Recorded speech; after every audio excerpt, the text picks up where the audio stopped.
नमस्कार दोस्तों, मैं doctor Vishu Jain, consultant GI surgeon Bansal hospital Bhopal से। आज हमारी जो गैस्ट्रो हेल्थ की सीरीज़ है, जिसमें हम अलग अलग गैस्ट्रो रिलेटेड जो समस्या है, पेशेंट के जो डिजीज़ रहते हैं उसके बारे में चर्चा करते हैं पेशेंट एजुकेशन के लिए। उसी में हम आगे बढ़ते हुए आज एक कॉमन प्रॉब्लम के बारे में बात करेंगे। इसका नाम है एनल फिशर। तो सबसे पहले जानें कि एनल फिशर होता क्या है। एनल फिशर जो है एक तरह से जो लैट्रिन का रास्ता होता है, जो पॉटी का रास्ता होता है, वहाँ पे एक छाले को कहते हैं, जो कई बार 6 o'clock या 12 o'clock पोजीशन में हो सकता है। आमतौर पे इसको पेशेंट पाइल्स मानते हैं, बट पाइल्स और फिशर दोनों अलग अलग चीज़ें होती हैं। आगे हम बात करें कि इसके कारण के बारे में, तो सबसे जो प्रमुख इसका कारण है वो कॉन्स्टिपेशन है। पेशेंट को कई बार कॉन्स्टिपेशन रहता है या पेशेंट को स्टूल्स जो हैं वो हार्ड पास हो रहे हैं, तो ऐसे केसेस में ट्रॉमा होता है। जो पॉटी के रास्ते की लाइनिंग रहती है, उस जगह पे ट्रॉमा की वजह से वहाँ पे एक इनिशियल छाला बन जाता है, जो वहाँ की मसल्स होती है उसको स्पाज्म, इंटरस्फिंक्टर जो इंटरनल स्फिंक्टर रहता है उसमें स्पाज्म आ जाता है। उसकी वजह से वो जो छाला है वो हील नहीं हो पाता, और फर्दर नेक्स्ट टाइम जब पेशेंट जाता है तो अगेन पेशेंट अपना मोशन जो है वो डिफ़र करता है, बार बार डिफ़र करता है उस तरह से। तो वो एक साइकिल बन जाती है क्रॉनिक कॉन्स्टिपेशन की पेशेंट को, जिसमें ये हर बार मोशन के साथ वहाँ पे सेम जगह पे ट्रॉमा होता है और एक क्रॉनिक फिशर, या इसको कहते हैं क्रॉनिक छाला जैसे बन जाता है, तो इसको फिशर कहते हैं। इसके अलावा इसमें लक्षण पेशेंट को जैसे क्या होते हैं, तो सबसे इम्पॉर्टेंट, जैसे आप देख ही रहे कि पेशेंट को ट्रॉमा हो रहा है तो पेशेंट को दर्द होगा पॉटी जाने में, मोशन करने के साथ में या तुरंत उसके बाद घंटे 2 घंटे तक कंटिन्यूस पेन बना रहता है पेशेंट्स को, जिस वजह से वो अगेन फर्दर मोशन अवॉइड करते हैं और एक कॉन्स्टिपेशन की साइकिल बन जाती है। उसके अलावा पेशेंट को कई बार ब्लीडिंग भी हो सकती है, कई बार वहाँ पे म्यूकस डिस्चार्ज भी हो सकता है, कई बार इचिंग भी हो सकती है। तो ये सारी चीज़ें रहती हैं। जैसे कि हम बात कर रहे थे कि पाइल्स और इसमें क्या फ़र्क है, जैसे पेशेंट पाइल्स वाले पेशेंट को ब्लीडिंग होती है, फिशर वाले को ब्लीडिंग होती है, तो आप कैसे जानें कि पेशेंट को पाइल्स है या फिशर है। तो सबसे पहले तो सब ज़्यादा कॉमन जो है वो फिशर होता है। मतलब मेरे पास जैसे महीने में जो मेरे पेशेंट्स आते हैं वो पाइल्स कहते आते हैं सर हमें पाइल्स है, बट 50% ऑफ पेशेंट्स जो हैं उनको इस तरह की प्रॉब्लम्स में फिशर ही होता है। फिशर एक बहुत कॉमन प्रॉब्लम है। पाइल्स होता है बट फिशर सबसे कॉमन है।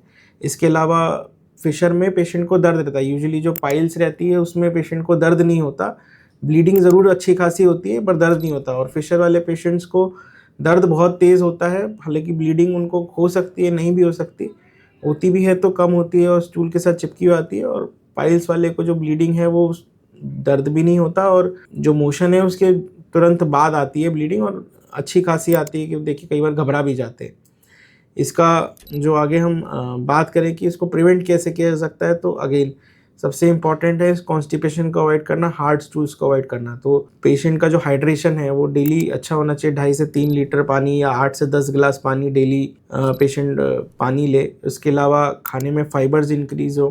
फाइबर्स के सोर्सेज क्या क्या होते हैं, तो नेचुरल सोर्सेज में हम सबसे पहले कहें तो मोटा अनाज या मल्टीग्रेन आटा हो गया। इसके अलावा ग्रीन वेजिटेबल्स हो गए जिसमें पालक आ गया। इसके अलावा सलाद हो गया, डेली सलाद लेना है, इसमें चुकंदर हो गया, इसमें अपना खीरा हो गया, गाजर हो गई। इसके साथ साथ ही पेशेंट को जो अलग सोर्सेज रहते हैं, इसबगुल की जो भूसी आती है जो आयुर्वेदिक वगैरह में भी कई बार देते हैं, तो ये सारी चीज़ें से फाइबर का जो डाइटरी फाइबर है वो हाई रहना चाहिए। कई बार जो पेशेंट्स हैं वो फ़ोन लेके टॉयलेट में जाते हैं, तो ऐसे केसेस में प्रोलॉन्ग स्ट्रेनिंग की जो प्रॉब्लम रहती है कि ओडीएस की प्रॉब्लम या प्रोलॉन्ग स्ट्रेनिंग की लंबे टाइम तक मोशन करने के लिए बैठे रहते हैं, तो उसमें भी ये कॉन्स्टिपेशन की प्रॉब्लम बन जाती है और फिशर बन जाता है। तो ये सारी चीज़ों को अवॉइड करें तो फिशर नहीं भी बनेगा, और कई बार माइल्ड डिजीज़ हो तो ठीक भी हो जाता है। इसके साथ हम इलाज की बात करें तो इसमें अगेन 2 तरह के ऑप्शन रहते हैं, मेडिकल और सर्जिकल। पेशेंट के सिम्टम पे डिपेंड करते हैं, हम दोनों ट्रीटमेंट ऑप्शंस ऑफ़र करते हैं। तो जनरली पेशेंट को अगर माइल्ड हो और प्रॉब्लम ज़्यादा ना हो इस तरह के, तो दवाइयाँ रहती हैं। दवाइयों में हम अगेन पेशेंट को हाइड्रेशन का एडवाइस देते हैं, डाइटरी फाइबर इंक्रीज़ करने का एडवाइस देते हैं। इसके अलावा जो है कुछ ट्यूब्स आती है एनोब्लिस या फिर एनोसम, जिनमें एक कंपाउंड होता है निफेडेपिन। तो ये क्या करता है कि जो लैट्रिन के रास्ते की जो मांसपेशी होती है, इंटरनल स्फिंक्टर होती है, फिशर का ना ठीक होने के कारण उसका टाइटनेस ही है। तो ऐसे केस में हम अगर ये दवाई देते हैं तो उससे वो मसल जो है रिलैक्स हो जाती है, मोशन ईजिली होता है पेशेंट को, तो वो जो छाला है, जो फिशर है, वो अपने आप ही ठीक होने लगता है। और इसके अलावा कॉन्स्टिपेशन की जो दवाई हैं, कोई लैक्सेटिव्स हो गए, जैसे अपना पाउडर पैक फाइबर आता है, या इसबगोल के हंस आता है, लेक्सिटोल आता है, मैग्नीशियम पिकोसल्फेट आता है, तो ये सारी चीज़ें देते हैं जिससे मोशन उनका अच्छे से हो और पेशेंट प्रेशर जो है वो ऑटोमेटिकली कॉन्स्टिपेशन ट्रीट होने से ठीक हो जाता है। सर्जिकल ऑप्शंस की बात करें तो 80% पेशेंट जो हमारे हैं वो मेडिकल ऑप्शन से ठीक हो जाते हैं।